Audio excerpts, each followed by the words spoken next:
Hello everyone, I'm Paul McGuire Grimes. Writer-director Wes Anderson has essentially become his own caricature, but that's not necessarily a bad thing. His oddities and verbal gymnastics are on full display in his new film, The Phoenician Scheme. It's in theaters and I want to talk about it. This is Paul's Trip to the Movies.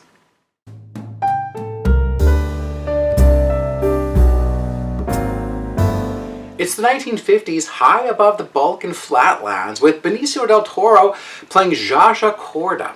He's one of the richest men in Europe and has a family consisting of 9 sons and 1 daughter, a nun named Liesl, played by Mia Threapleton.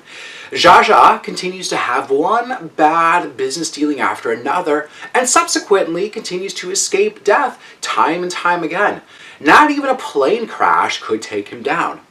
Now, he knows that his time on Earth may be limited thanks to this kind of collection of tycoons, businessmen, and assassins who are out to bring down his empire.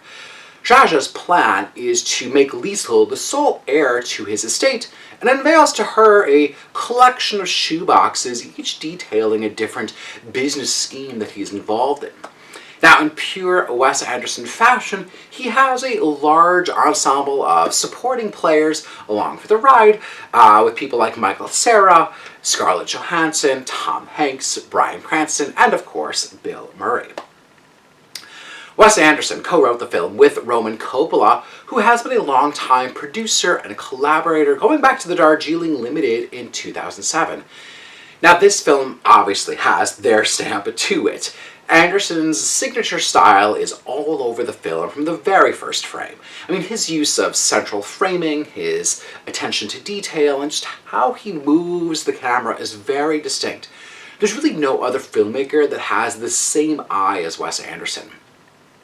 Now, as his career has progressed, I think that he's getting further and further removed from a kind of sense of realism that was found in Rushmore or The Royal Tenenbaums, to now kind of being deliberately zany with movies like Asteroid City, The French Dispatch, and even now The Phoenician Scheme has a downright cartoony climax. Anderson seems to have more control over this story in The Phoenician Scheme than he did with Asteroid City or The French Dispatch. That almost felt too expansive for his own good. The Phoenician Scheme centers on only really 3 key characters: Zsa, Liesl, and the family tutor Bjorn, who's played by Cera. They then encounter an assortment of characters throughout each business scheme. Benicio del Toro and Cera know the kind of elevated tone to play these nutty characters that Wes Anderson has created. Mia Threapleton has her biggest role to date as Liesl the nun, and she really brings this kind of steel-faced, hardened energy to her despite her young age.